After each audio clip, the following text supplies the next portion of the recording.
Oke, assalamualaikum warahmatullahi wabarakatuh. Balik lagi bersama gue Bang Jono. Terima kasih udah mantengin video gue.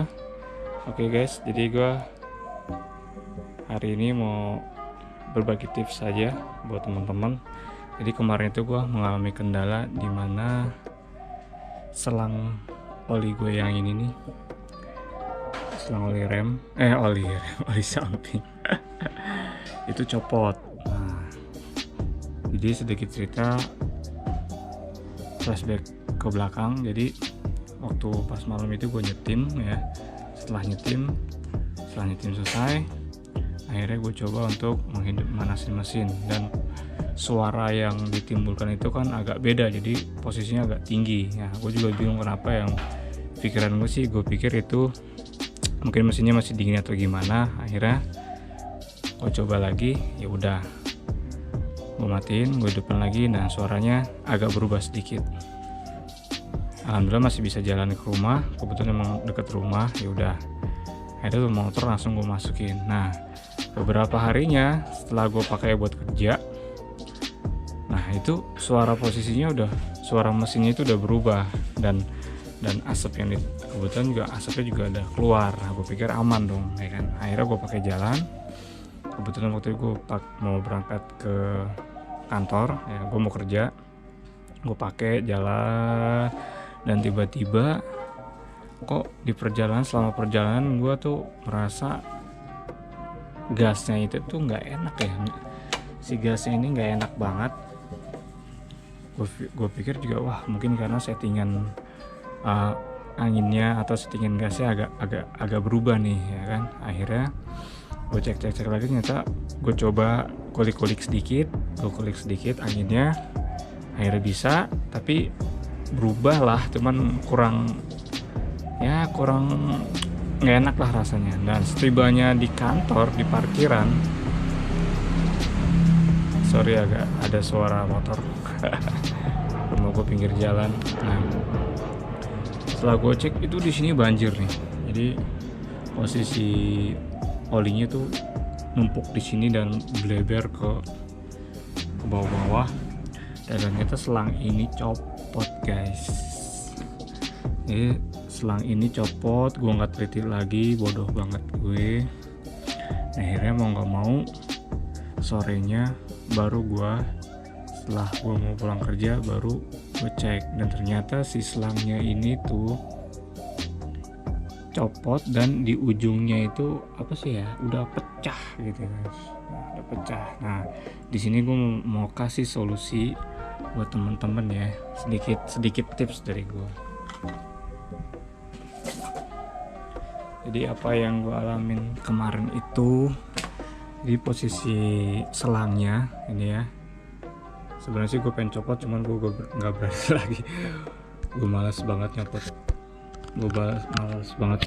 Jadi ibaratkan kayak gini. Jadi selangnya itu, ini selang air rumah. Nah itu ibaratnya kayak gini nih, selangnya udah copot terus pecah. Jadi mau nggak mau, solusi yang pertama adalah, jadi itu kalau walaupun dipaksain itu cuman kayak nempel doang, cuman di ujungnya gitu doang, jadi kurang masuk banget ke dalam, jadi aduh bahaya. Akhirnya solusinya adalah yang pertama, ini di bagian misalkan dia itunya segini nih pecahnya, ini contoh aja ya, ini dia pecahnya segini. Akhirnya mau nggak mau dipotong ya kan, untuk menghilangi yang si pecahnya ini, karena kalau dipaksain juga percuma, bahkan nempelnya juga masuknya ke selang ini juga ke lubang yang misalkan kayak gini nih, ya, ini nggak maksimal, dia cuman kayak di ujungnya doang di sini nih. Akhirnya digunting. Nah setelah digunting baru deh supaya biar lebih masuk itu dibakar.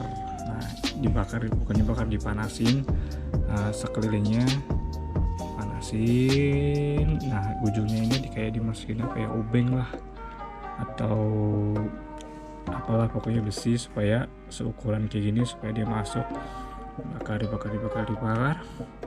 Akhirnya set, setelah berapa kali percobaan alhamdulillah ini masuk dan untungnya lagi, dan bagi teman-teman misalkan kalau selang olinya ini agak pendek ya kemungkinan otomatis itu harus diganti. Nah itu solusi yang kedua.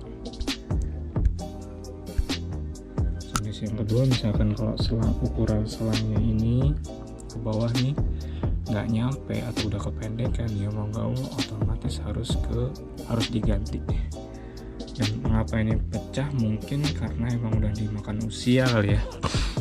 Dimakan usia jadi mau nggak mau harus diganti. Nah ini contoh aja pecahnya tuh kayak gini, jadi digunting.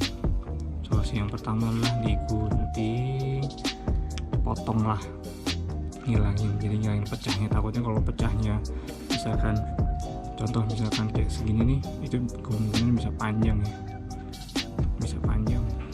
Nah, setelah digunting baru dia dipanasin, ujungnya ini dimasukin kayak obeng juga kayak atau apa, dipanasin kayak gini, terus dipanasin, setelah panas baru ditusuk, dimasukin set.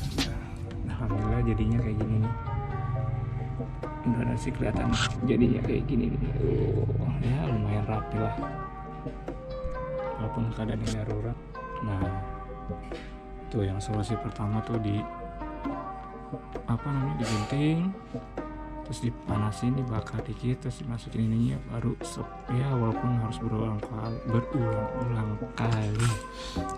Dan solusi kedua, misalkan kalau kabelnya ini nggak nyampe ya, kabelnya nggak nyampe ini ke mesinnya ini, ke mesin si penampungnya ini. Sorry bloknya jelek banget, catnya udah pada hancur. Nah misalkan kalau ini nggak masuk atau nggak sampai, ya mau harus diganti.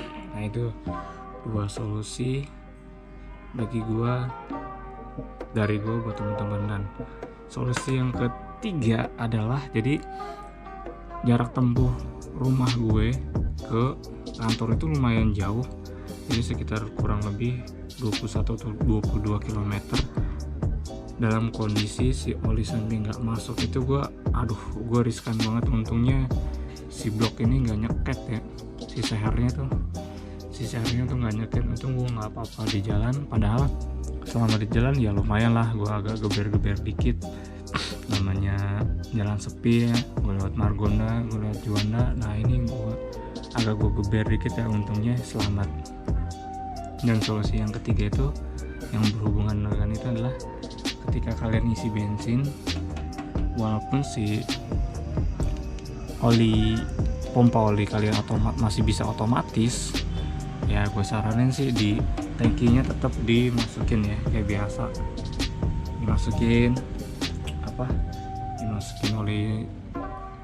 oli sampingnya tuh tetap dicampur lah untuk menjaga. Nah kemungkinan waktu itu gue pas waktu habis touring mungkin bensinnya masih ada ya, jadi sempat ketolong dengan hal itu. Jadi walaupun oli sampingnya aktif, tapi misalkan seandainya ini copot, nah itu masih ketolong sama si campuran si olinya tuh yang ada di tangki bensin. Nah itu solusi yang ketiga sih menurut gue. Jadi antisipasi aja, jadi walaupun teman-teman oli sampingnya masih pompa olinya masih aktif, nah setiap isi bensin usahakan selalu isi atau campur sedikit sama oli sampingnya di dalam tangki ya, sekedar berapa tutup lah masukin buat mencegah itu aja.